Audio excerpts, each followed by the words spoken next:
most frequently asked questions I get, especially from new wig wearers, is what do I do if my wig becomes dry looking? We are going to talk about what to do, and it's simple and easy, and it's going to make your wig wearing life much, much easier. So let's get to the tips.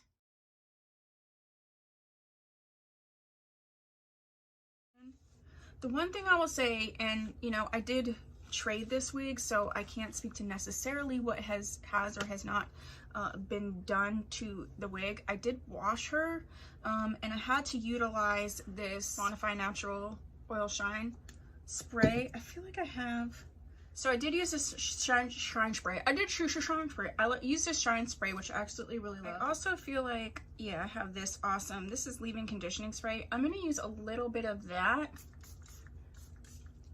Ooh, God, I have a full review on that, and OMG, I absolutely love the smell. Yeah, I feel like it's helping a little bit. There was just a little bit of dryness, and I don't know if that is, I can't speak to why that is. I don't think that the dryness is, you know, necessarily part of how the wig would have come. It's probably more of whatever was put on it or wasn't. I may have to go through and actually wash her another time. But overall, she's super soft.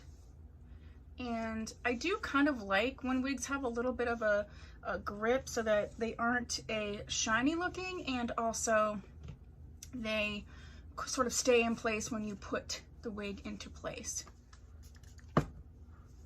Even if it's made for a synthetic wig, you know, the more product you put on it, it really does build and sit on those fibers, you know, and they are fibers, so they will break off just like your hair would if you use a ton of product on them and, you know, you don't wash it out. So I'm liking where she's at, but I do sort of like what's going on here.